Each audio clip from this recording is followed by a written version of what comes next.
for you to note and see. She will take you through, but before that, I will hand it over to Mr. Meek, who will share something. Good morning.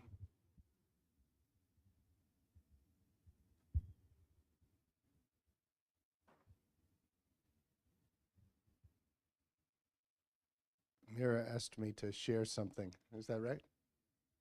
What do you want me to share about the mathematics? Okay, great. Okay. I think the bigger question that we all are kind of thinking about is how can we ensure that every child at KC who chooses or opts for the IB diploma will be successful, right? And one thing that's painfully obvious from last year's results is that the biggest mistake we made was having students choose higher level mathematics and higher level science who were not prepared for it. And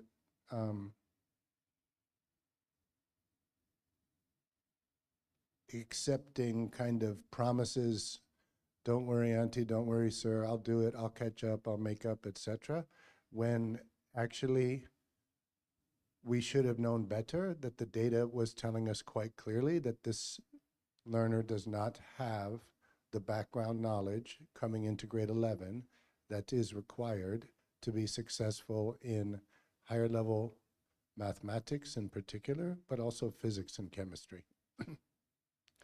So what we're really trying to do now is to move towards more data-based decisions rather than allowing kids and parents to just promise us that, don't worry, we'll do it, we'll get it done, we'll do it, don't worry, I'll catch up, right? So we started with this set of criteria that a learner must accomplish in order to take higher level mathematics. So you must have either an A star or an A in the Cambridge course, the IGCSE International Mathematics, and or you must score 75% on what we call a mathematics readiness test. So in mathematics, we have what's called prior knowledge. Obviously, mathematics is a subject where each successive year you kind of build on what you knew before. There are many courses in the IB which actually have no assumed prior knowledge, but higher level mathematics has a pretty broad set of assumed prior knowledge, including most of the things that are on the grade 9 and 10 syllabus. So of course, we announced this to the students at the end of grade 10, and we did a mathematics diagnostic readiness test on the 8th of August, I believe. And we have 7 students who have not met the criteria. So now we're in kind of a tough position, right? Because we have 7 kids who have selected higher level mathematics, but we do not see that they're ready to take the course and to be successful in the course. So that's where we are. And you know, some of them have missed by 1 point, and some of them have missed by 40 points. So we have to meet with each of these parents and each of these learners and give them the news that we don't think they're ready for higher level mathematics. And I think we need to get to a point where we set very strict criteria, and only if you pass this criteria can you choose higher level mathematics. What we've been getting over the last few years, kind of inexplicably, is a lot of students saying, coming into grade 11, I want to choose physics, chemistry, and mathematics, even though those are not my strong subjects. And by allowing that, we've had some problems with our IB results. So yeah, we're going to meet each of those 7 families individually And that's going to happen over the next couple of weeks.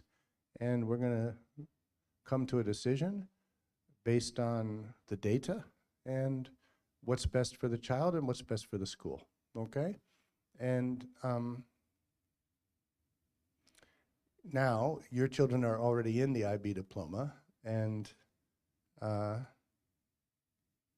we've got to make these decisions quickly. I think for the upcoming grade 10 and grade 9, we've got a very clear plan about how to make sure that we have every child who wants to do higher level mathematics prepared for it. In essence, we have about 33 kids now doing additional mathematics in Cambridge, whereas with this class we only had 3.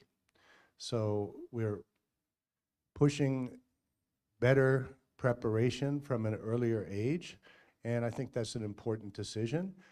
For a long time we didn't think that we were trying to push kids too much in mathematics, but now we realize we have a substantial part of the school population that really, really wants this. And we also realize the kids are up to it, right? So we're seeing quite a few of them successful in grades 10 and 9 in terms of this Add Maths course that originally when we implemented the IG program, we thought it was too much because it was additional mathematics, and we felt like we wanted every kid to be balanced and holistic, and we didn't want to push kids too much.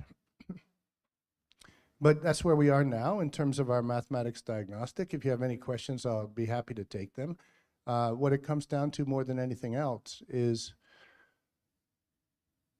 this is the time right now at the beginning of grade 11 to make sure that the subject choices are correct. And when we find students who get into trouble in the IB diploma program in terms of possibly not passing the course, the program, it's usually kids who either A, have chosen the wrong subjects, or B, switch subjects later on.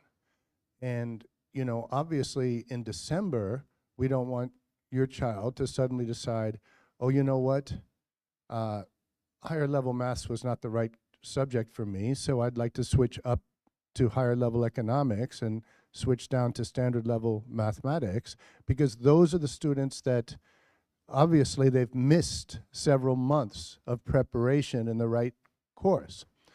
And we just have to be strict about these decisions and to meet with all of you and to make sure that family, school, and learner are all aligned in terms of, and the counseling program. Our counselors are currently at a conference in Hyderabad, but the academic counseling coming from our college and university guidance counselors has to be aligned with the school, the family, and the learner about what is best for this child and what are the best subject choices. Is that, are there any questions about all this? Yeah? No? You said something, Huma? You're writing it all down, good. We have you scheduled for next Friday, right? And even today, if some of you have made a long trip and would like to meet with some of us today, I think we could try to make some time. But this is critical information, right? And I think I've said what I need to say, yeah? Is there anything else you'd like me to say? Any questions? No? Okay, okay, good. Okay.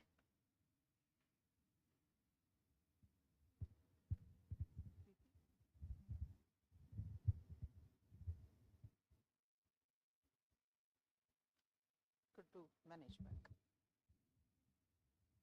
Do you want me to operate that? Should I be here? You want me to operate in trans? Okay. Good morning. Sorry, I'm going to be standing at the back, but I would like you to please take a look at the screen because I'm working the computer on at the back. Just to quickly take you through what Manage Back looks like for a parent and the different features that we have on Manage Back. About a few weeks ago, and I think we've sent a reminder email as well. you should have received an email that looks like this from ManageBack. So please note that this is a demo email that we have created. So you may not see all the subjects for the student, but this is just for us to kind of make it authentic for you. So you should have received an email which has a school URL. So if you see, ManageBack has a separate URL for each school, and this is how you log into your ManageBack account. For the first time, it will ask you to change your password. The password is kind of extensive, but once you log in to ManageBack, this is what a parent's inbox looks like on ManageBack. Now, this is usually it opens with the IB Parents Association, doesn't give us a lot of information. However, if you come down to dashboard on the side, so since this is demo ManageBack student, I've just added them into my IB1 classroom for politics. So that's the only subject that you will see for this student. But for your child, you will see every subject that they are a part of, every class that they're a part of will show up on the dashboard of each parent's inbox. We have a calendar where tests, assessments, any coursework deadlines, or any other subject-specific deadlines are uploaded by the teacher on their ManageBack classroom will also show up on yours. So the politics kids have a test on Friday, so that's what you see in green over there. So I've set it up as a class assessment, and you'll kind of be able to see the details of it as well. So since I've added this student to only my classroom, you see only one, but you'll be able to see in different colors for each of the subjects that the student is enrolled in.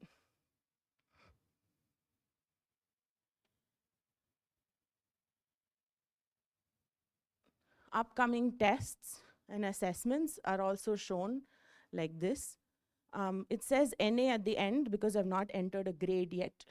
So once the student is assessed on the test and I enter a mark or a grade, that will show up where it says NA. So if it's this test is for 10 marks, so if somebody scores an 8 on 10, it'll show 8 on 10 and the IB grade for that particular assessment. So it's a 7 and an 8 on a 10. All the units and the tests will be shown underneath each of the subjects. Again, this is only one subject, but eventually you will start seeing multiple subjects for each of the students. There is also a region where you can see the CAS updates that each child is going to add into their ManageBack portfolio. You will also see the extended essay and the TOK updates that they add into the ManageBack portfolio. All of this hasn't been started, at least not for TOK and EE, but CAS, the students have started to update their CAS work into ManageBack, and you'll be able to view all that.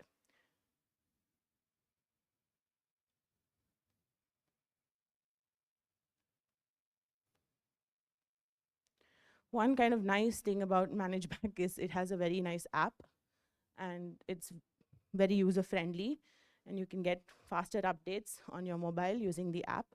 So this, you can download this from the home screen. And what you can also do is manage how you're getting messages and notifications from ManageBack. So if you scroll through this, you can get a weekly parent digest of all the activity, the deadlines, events, assessment tasks, etc. So right now, if you see, the email says none, and I could choose it to weekly. And we get an update, I think, every Monday into our inbox with like a digest of all the updates that the students have done on CAS, be it any deadlines that are coming up, etc. One thing about ManageBack is that you have to save preferences every time. So please click on that once you've made your choice.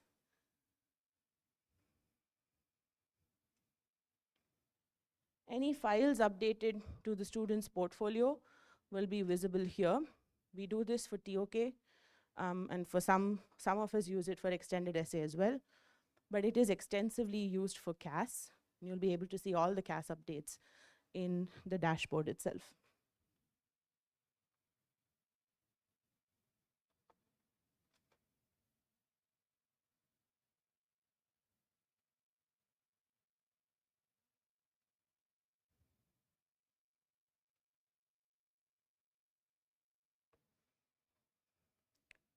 Any questions so far?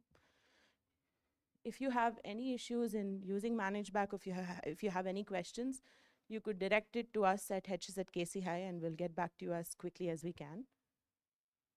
And if any of you have not gotten the welcome email as well, if you could let me know, I can resend it to you. Okay, I'll send a version now.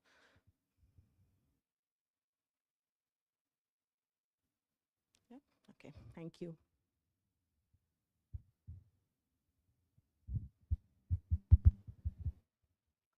Could go back to the slide.